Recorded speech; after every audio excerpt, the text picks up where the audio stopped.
নাস্তিকদের দাবি পবিত্র কোরআনে নাকি লেখা আছে কাফিরদের যেখানেই পাও সেখানেই হত্যা করো, তাদের জন্য ওত পেতে বসে থাকো, তাদের পাকড়াও করো, তাদের গিরায় গিরায় কোপাও, তাদের গিরায় গিরায় কাটো। তো এই ধরনের কিছু কথা নাকি পবিত্র কোরআনে লেখা আছে। তারা আরো দাবি করে পবিত্র কোরআন নাকি শুধু মানুষ মারার কথা বলে, মারামারি কাটাকাটি এই বিষয়গুলোই নাকি পবিত্র কোরআনের মধ্যে লেখা আছে।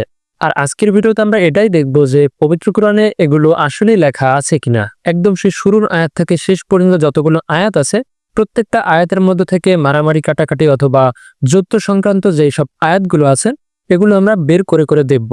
বিশেষ করে নাস্তিকেরা যেসব আয়াতগুলো নিয়ে কথা বলে থাকে, যেসব আয়াতগুলোতে এইসব অভিযোগগুলো করে থাকে, মূলত আমরা ওইসব আয়াতগুলি বের করে করে দেখব। আসসালামু আলাইকুম, আমি তারিকুর রহমান যুক্তির আলো থেকে শুরু করছি মহাবিশ্বের সৃষ্টিকর্তা আল্লাহর নামে। পবিত্র কোরআন শুরু থেকে পড়তে পড়তে সর্বপ্রথম যুদ্ধ সম্পর্কিত আয়াত পাবো আমরা সূরা আল বাকারার 190 নম্বর আয়াতে। এখানে আল্লাহ পাক রব্বুল আলামিন বলে, তোমরা আল্লাহর পথে সেই লোকদের বিরুদ্ধে যুদ্ধ করো যারা তোমাদের বিরুদ্ধে যুদ্ধ করবে। মানে আমাদের বিরুদ্ধে যারা যুদ্ধ করতে আসবে মূলত তাদের সাথে আমরা যুদ্ধ করতে পারবো। আর একটু ভালো করে বুঝিয়ে দিই, আমাদের সাথে যদি কেউ যুদ্ধ করতে আসে মূলত আমরা তাদের সাথেই যুদ্ধ করতে পারবো, এর বাইরে অন্য কারোর সাথে আমরা যুদ্ধ করতে পারবো না।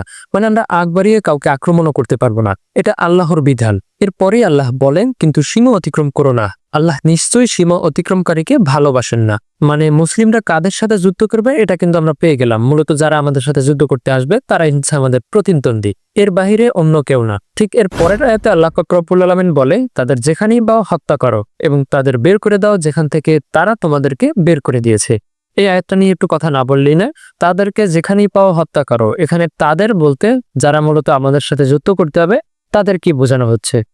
তারা আমাদের সাথে যেহেতু যুদ্ধ করতে এসেছে তাদেরকে আমরা যেখানেই পাবো সেখানেই হত্যা করব এবং তাদেরকে বের করে দাও যেখান থেকে তারা তোমাদেরকে বের করে দিয়েছে। মানে তারা যদি আমাদেরকে আমাদের জায়গা থেকে বের করে দেয় মূলত তখন আমরা যুদ্ধ করে তাদেরকে আবার আমাদের জায়গা থেকে বের করে দিতে পারবো। মানে আমরা ইচ্ছা করলে কোনো অমুসলিমের জায়গা দখল করতে পারবো না। এরপরে আল্লাহ বলেন, বস্তুত ফিতনা হত্যার চেয়েও গুরুতর। এ বিষয়টা নিয়ে একটু পরে আলোচনা করি, পরে আরো আয়াত আছে, ওই আয়াতগুলোতে বিস্তারিত আলোচনা করা যাবে। এরপর আল্লাহ আরো বলে, তোমরা মসজিদে হারামের নিকট তাদের সাথে যুদ্ধ করো না যে পর্যন্ত তারা তোমাদের সাথে যুদ্ধ না করে। প্রত্যেক জায়গায় কিন্তু ঠিকই একই সূত্র আল্লাহ ব্যবহার করছেন, যতক্ষণ পর্যন্ত আমাদেরকে কেউ আক্রমণ না করবে ততক্ষণ পর্যন্ত আমরা তাদের সাথে যুদ্ধ করতে পারবো না। কিন্তু যদি তারা তোমাদের সাথে যুদ্ধ করে তবে তোমরাও তাদের হত্যা করো, এটাই কাফিরদের প্রতিদান। এরপরে 193 নম্বর আয়াতে আল্লাহ বলে, ফিতনা দূরীভূত না হওয়া পর্যন্ত এবং দিন আল্লাহর জন্য নির্ধারিত না হওয়া পর্যন্ত তাদের বিরুদ্ধে যুদ্ধ করো। এখানে ফিতনা বলতে চুরি, ডাকাতি, ছিনতাই, ধর্ষণ, অবিচার এরকমের যে বিষয়গুলো আছে এগুলোকে মূলত ফিতনা বলা হয়। এর আগের একটা আয়াতের অংশে আল্লাহ বলেছিল ফিতনা হত্যার চেয়েও গুরুতর। এর মানে হচ্ছে যারা মূলত আমাদের সাথে যুদ্ধ করতে আসবে তারা যদি এইসব ফিতনাগুলো ছড়ায়, তাদের এই ফিতনা যতক্ষণ পর্যন্ত শেষ না হবে তাদের সাথে ততক্ষণ পর্যন্ত আমাদের যুদ্ধ করতে হবে। এরপরে আল্লাহ বলেন, অতঃপর যদি তারা বিরত হয় তবে জালিমদের ওপর ছাড়া কোনো প্রকারের কঠোরতা অবলম্বন জায়েজ হবে না। মানে তারা যদি যুদ্ধ থামিয়ে দেয় অথবা তাদের ফিতনা থামিয়ে দেয় তখন তাদের উপর কোনো কঠোরতা অবলম্বন করা যাবে না। এরপরে আল্লাহ পাক রব্বুল আলামিন সূরা নিসার 75 নম্বর আয়াতে বলে, তোমাদের কি হয়েছে যে তোমরা আল্লাহর পথে এবং অসহায় নারী, পুরুষ আর শিশুদের রক্ষার জন্য লড়াই করবে না? যারা দোয়া করছে, হে আমাদের প্রতিপালক, আমাদের এই জালিম অধ্যুষিত জনপদ হতে মুক্তি দাও, তোমার পক্ষ হতে কাউকেও আমাদের বন্ধু বানিয়ে দাও এবং তোমার পক্ষ হতে কাউকে আমাদের সাহায্যকারী করে দাও। ঠিক এই একই দোয়া বর্তমানে ফিলিস্তিনের মানুষেরাও করছে। মানে আল্লাহ পাক রব্বুল আলামিন মুসলিমদেরকে তাদের সাথেই যুদ্ধ করতে বলছে যারা অসহায় নারী শিশুদেরকে অত্যাচার সহ হত্যা করছে। এরপরে সূরা তাওবার 5 নম্বর আয়াতে আল্লাহ পাক রব্বুল আলামিন বলে, তারপর এই নিষিদ্ধ মাস অতিক্রান্ত হয়ে গেলে মুশরিকদের যেখানেই পাও হত্যা করো, তাদের পাকড়াও করো, তাদের ঘেরাও করো, তাদের অপেক্ষায় প্রত্যেক ঘাটিতে ওত পেতে বসে থাকো। কিন্তু তারা যদি তওবা করে, নামাজ প্রতিষ্ঠা করে, যাকাত আদায় করে তাহলে তাদের পথ ছেড়ে দাও, নিশ্চয় আল্লাহ বড়ই ক্ষমাশীল, বড়ই দয়ালু। এই আয়াতটা নিয়েও নাস্তিকেরা অনেক মিথ্যাচার করে থাকে। আর সাধারণ যে দর্শক আছে তারা দেখে আর মনে করে যে না, তাদের কথাই ঠিক আছে। মানে নাস্তিকেরা এভাবে বোঝায় মুশরিকদের যেখানেই পাও হত্যা করো, তাদের পাকড়াও করো, তাদের ঘেরাও করো, তাদের অপেক্ষায় প্রত্যেক ঘাটিতে ওত পেতে বসে থাকো। তো এই কথাগুলো যখন একজন মুশরিকের বিরুদ্ধে বলা হবে তখন কিন্তু একজন সাধারণ মানুষ বলবে এরা কেমন কোরআন হতে পারে। কিন্তু একটু ভালো করে খেয়াল করে দেখবেন এর আগেই ঠিক লেখা আছে নিষিদ্ধ মাস অতিক্রান্ত হয়ে গেলে। এখানে নিষিদ্ধ মাস বলতে কি বোঝানো হয়েছে একটু পরে আপনারা ভালো করে বুঝতে পারবেন, তারপর আমি হালকা একটা ধারণা দিয়ে দিই, মানে আমি এরপর একদম এক্সাক্ট যে প্রমাণটা আপনাদেরকে সেটাও দিব। তো ধরুন আমরা মূলত কাদের সাথে যুদ্ধ করবো সেটা কিন্তু আমরা এর আগেই পেয়ে গেছি, যারা মূলত আমাদের সাথে যুদ্ধ করতে আসবে, হোক সে কাফির অথবা মুশরিক। এখন কথাটা হচ্ছে তাদের সাথে যুদ্ধ করা অবস্থায় ধরুন একটা পর্যায়ে গিয়ে আমরা তাদের সাথে একটা চুক্তিবদ্ধ হলাম যে আমরা আর যুদ্ধ করব না। এখন যদি ওই চুক্তি কাফির বলেন মুশরিক বলেন অথবা যারা মূলত আমাদের সাথে যুদ্ধ করতে আসবে তারা যদি ওই চুক্তিটা ভঙ্গ করে যুদ্ধ করার মাধ্যমে অথবা আমাদের কোনো ক্ষতি করার মাধ্যমে, তখন মূলত তাদেরকে আমরা যেখানেই পাবো সেখানেই হত্যা করব। এছাড়াও এর আগের আয়াতে আল্লাহ পাক রব্বুল আলামিন বলে, কিন্তু মুশরিকদের মধ্যে যারা তোমাদের সঙ্গে চুক্তি রক্ষার ব্যাপারে বিন্দু মাত্র ত্রুটি করেনি আর তোমাদের বিরুদ্ধে কাউকে সাহায্য করেনি, তাদের সাথে নির্দিষ্ট সময় পর্যন্ত চুক্তি পূর্ণ করো।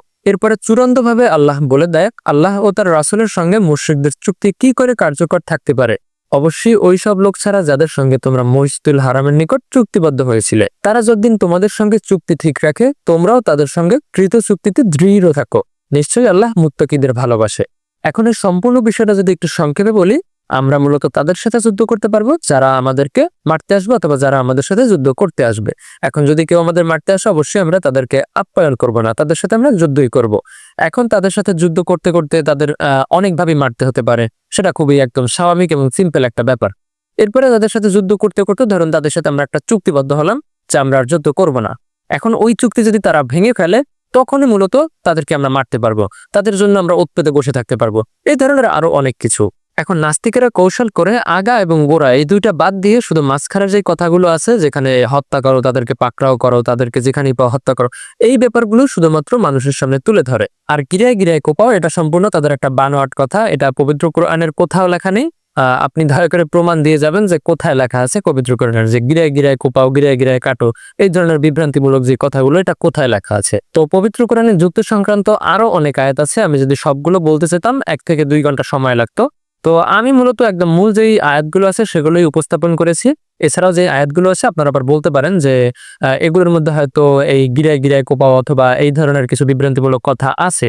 তো আপনাদের সুবিধার্থে আমি এই আয়াতগুলো রেফারেন্সগুলো আমি দিয়ে রাখবো আমার ডিসক্রিপশন বক্সে। এছাড়াও পিন কমেন্টে আমি দিয়ে রাখবো, আপনারা একটু সেখান থেকে একটু চেক করে একটু জানাবেন যে আসলে এই ধরনের বিভ্রান্তিমূলক কথাগুলো আছে কিনা। তো এছাড়াও কিন্তু আরো অনেক নিয়ম নীতি আছে যুদ্ধ সংক্রান্ত, নারী শিশু সম্পর্কে আরো অনেক ধরনের নিয়ম নীতি আছে। তো এগুলো অনেক আয়াতে আছে, একদম বিস্তারিতভাবে বলা আছে।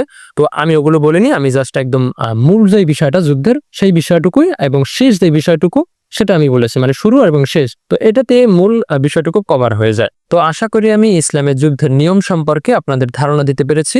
তো ভিডিওটি আজ এই পর্যন্তই। খোদা হাফেজ।